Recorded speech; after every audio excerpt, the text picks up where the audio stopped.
Kenalkan, saya Nugra Milgorkon, NIM 21114271. Di sini saya akan menjelaskan tentang sistem pasar.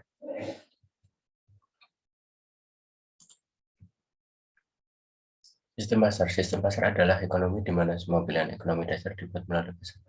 Itu adalah tempat bertemunya pembeli dan penjual suatu produk. Sifat dan lokasi pasar tergantung pada produk. Menurut Chris Britton, sebagai bagian dari aktivitas produksi normal, bisnis terlibat dalam pembelian input seperti tenaga kerja dan bahan mentah, dan penjualan output melalui produk jadi. Jual beli terjadi di pasar dan meskipun ada banyak jenis pasar yang berbeda, analisis dasarnya tetap sama, yaitu melalui 4 faktor. Yang pertama adalah target, strategi, marketing, dan customer. Jenis pasar. Banyak jenis pasar yang berbeda, yang melibatkan pembeli dan penjual yang berbeda. Yang pertama adalah pasar produk. Merupakan perusahaan menjual barang dan jasa mereka ke rumah tangga. Yang kedua adalah pasar faktor. Perusahaan membeli sumber daya seperti tenaga kerja dan bahan mentah. Yang ketiga adalah pasar bebas, sistem di mana pilihan ekonomi dasar dibuat melalui pasar tanpa intervensi apapun oleh pemerintah. Pada kenyataannya, pasar tidak sepenuhnya bebas. Pemerintah mengintervensi pasar karena berbagai alasan dan dengan berbagai cara. Mekanisme pasar. Mekanisme pasar adalah cara di mana ini terjadi dalam ekonomi pasar. Di pasar produk, pembeli adalah rumah tangga dan penjual adalah perusahaan. Dalam bahasa ekonomi rumah tangga, tuntutan barang atau jasa dan perusahaan persediaan barang atau jasa tersebut. Setiap ini akan dipertimbangkan secara terpisah terlebih dahulu dan kemudian disatukan. Tuntutan yang diminta mengacu pada jumlah barang atau jasa yang ingin dan mampu dibeli oleh rumah tangga pada harga tertentu. Bisa dilihat dari tabel berikut. Yang terjadi ketika harga naik adalah bahwa beberapa individu akan mengurangi konsumsi mereka dan yang lain mungkin beralih ke jenis yang lain. Pada contoh, dengan harga 0,90 dolar per liter, maka permintaan akan ada sebanyak 83 per minggu. Kemudian setiap ada kenaikan harga, maka setiap permintaan per minggu akan berkurang. Faktor yang mempengaruhi.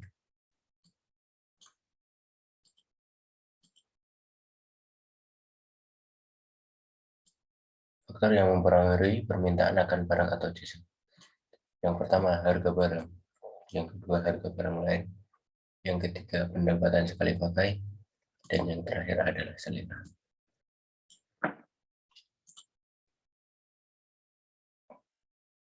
Memasok. Sisi lain dari pasar adalah sisi penawaran. Di pasar barang dan jasa, perusahaanlah yang menjadi pemasoknya. Kuantitas yang ditawarkan suatu barang didefinisikan sebagai kuantitas yang ingin mampu ditawarkan oleh perusahaan ke pasar pada harga tertentu. Seperti halnya permintaan itu diukur selama periode waktu tertentu. Kuantitas yang ditawarkan ke pasar tergantung pada sejumlah faktor. Yang paling penting adalah harga barang lain, teknologi, harapan, jumlah pemasok, dan sumber daya. Dengan cara yang sama seperti untuk permintaan, semua faktor selain harga akan dianggap konstan dan hubungan antara kuantitas yang ditawarkan dan harga akan dipertimbangkan terlebih dahulu. Penentuan harga. Penentuan harga terjadi karena dua faktor. Yang pertama adalah harga keseimbangan, dan yang kedua adalah pergeseran permintaan dan penawaran. Harga keseimbangan, jika jumlah yang ingin dibeli konsumen sama dengan jumlah yang ingin dijual oleh produsen, harga ini disebut keseimbangan harga, dan jumlah yang dibeli dan dijual disebut kuantitas keseimbangan. Pergeseran permintaan dan penawaran. Peningkatan permintaan ini dapat disebabkan oleh berbagai faktor yang ada. Misalnya, harga minuman saingan mungkin telah meningkat, pendapatan yang dapat dibelanjakan bisa meningkat, atau penjualan mungkin mendapatkan manfaat dari kampanye iklan yang berhasil. Kontrol harga. Dalam pengontrolan harga biasanya akan melakukan adalah pemerintah. Kontrol harga melibatkan pengaturan kelembagaan harga baik di atas atau di bawah keseimbangan pasar yang sebenarnya. Misalnya, jika harga keseimbangan suatu barang dirasa terlalu tinggi, maka pemerintah akan mencoba mengenakan harga yang lebih rendah di pasar. Namun dalam hal ini, harga yang lebih tinggi atau harga lantai yang dikenakan tidak boleh jatuh. Elastisitas permintaan dan penawaran. Pengetahuan ini jelas penting bagi bisnis, karena ini menyiratkan bahwa penjualan akan berkembang seiring dengan semakin kompetitifnya harga barang. Namun itu tidak mengatakan apapun tentang sejauh mana penjualan dapat meningkat. Penting juga untuk menyadari respon penawaran terhadap perubahan harga.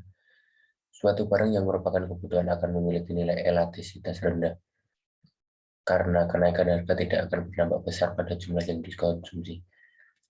Singkatnya, elastisitas adalah ukuran responsivitas permintaan atau penawaran terhadap berbagai faktor, termasuk harga, pendapatan, dan harga barang lain.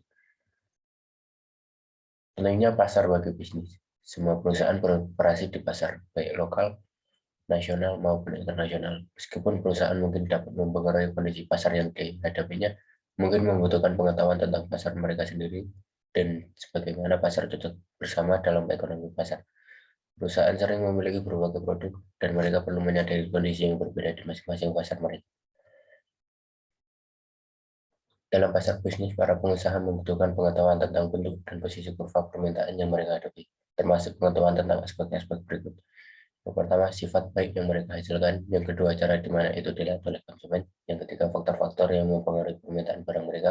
Yang keempat, setiap perubahan kemungkinan di masa depan akan mempengaruhi pasar. Dan yang terakhir, kemungkinan intervensi pemerintah di pasar. Berikut adalah daftar pustaka dari PPT saya.